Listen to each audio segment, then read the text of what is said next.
Trump was scheduled to make a major international trip, and then suddenly he canceled.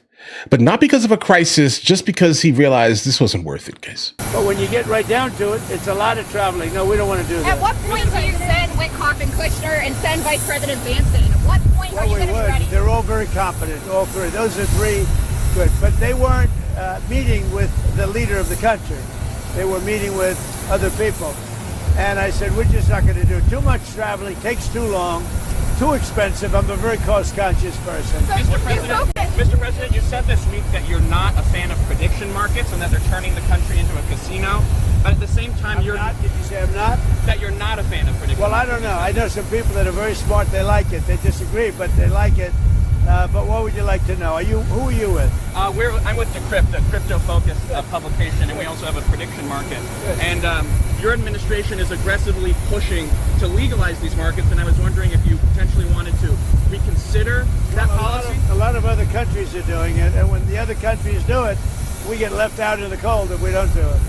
So, but I know people that are in the prediction market business, and they're pretty. And also on the subject of crypto, what made you decide to go and attend this meme coin conference today? It's a big industry, and we want to beat China at the industry. We're leading with crypto, we're leading with AI, and I really feel I have an obligation from this. As a president, I have to be able to make sure that all of our industries do well. Crypto is a big industry. It's actually become somewhat mainstream. The banks have it. People have it, and I think as the leader of the country, we want to lead in AI. And we're leading China by a lot in AI, and we're also leading in crypto. Do you agree with the decision by Janine Pirro to drop the investigation into Jerome Powell? Well, I want to find out. It's not dropped. They're looking into the whole thing about the cost. The IG. What I want to look at, with the IG. What I want to look at is, how can a building that I could have done for $25 million cost $4 billion? That's a big thing, and he was in charge. Rule number one, we generally do not speak about here on this channel here, the big bad boogeyman known as Jerome Powell here.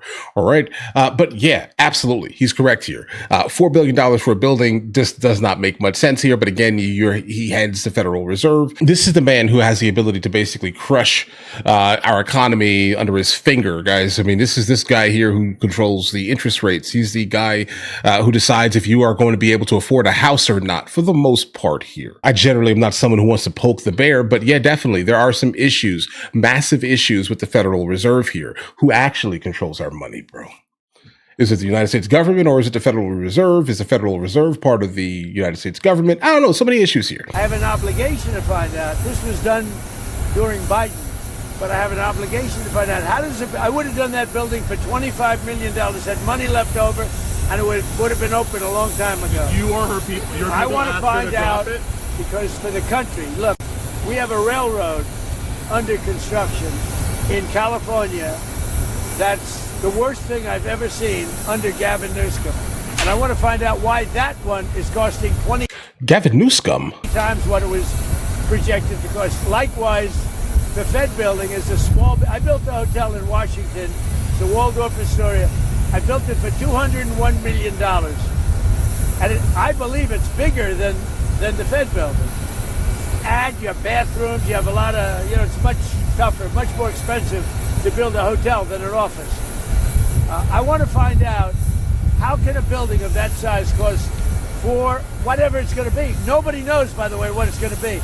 Kevin is going to be fantastic, Kevin Warsh. He may never get to be in that building. Is it smooth sailing for him now? Will Tillis drop his block? I would imagine it's smooth, but whether it is or not, somebody has to find out why that building that should have cost $25 million is costing billions of dollars. What else? And you know why they have to find it out? For other buildings, because that's not the only one. I think that's the most egregious example. What else? Money run, as you're figuring out who is in charge, if the hardliners or IRGC-aligned leaders have greater power in Iran, can the U.S. make a deal with those factors? Whoever's running the show. Are we communicating I'll deal with whoever runs the show. They don't know. They are fighting with each other. There's tremendous infighting. They're probably fighting for leadership. In many cases, I think they're fighting not to be the leader because we knocked out 2 levels of leaders. But I'll deal with whoever we have to. But there's no reason to wait 2 days, have people traveling for 16, 17 hours, We're not doing it that way. We'll do it when they want. They can call me. We have all the cards. We've won everything. We have all the cards. Yesterday you said to Reuters that we're dealing with who is in charge now. What changed from yesterday to today? Nothing. It's just that they gave us a paper that should have been better.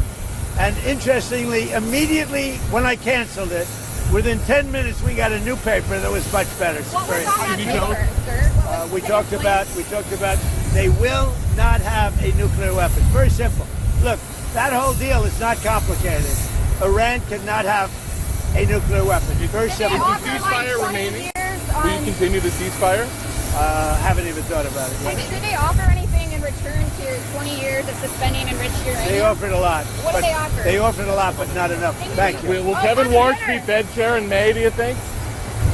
Thank you. There's just something iconic about how this man delivers his speeches generally, right? He doesn't care, right? I mean, he is like, listen, this is it.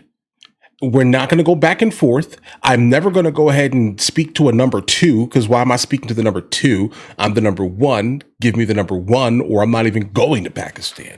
That was basically the argument from the beginning here. Understand this here. I'm not going to go there because you're trying to tell me that I need to speak to someone lesser than the number one. We're not going to do that because we're not going to be able to actually do business. That makes any sense here. His business mind immediately crept in here, and then immediately was like, yeah, we're not going to go ahead and waste the American people's money here, guys. Respect here. All right. Incredibly fiscally conservative move right there. And I think that is absolutely commendable here. Now, when it comes down to like the prediction markets, that's a thing that is definitely becoming larger and larger right now. I'm not like a super fan of it, but I mean, do your thing. If you like it, live your life here. And the crypto aspect of things here, a lot of banks are definitely utilizing crypto to kind of transfer money, if that makes any sense here. So I definitely see that being a thing that is going to stick around. Hopefully they start moving into XRP just a little bit harder though.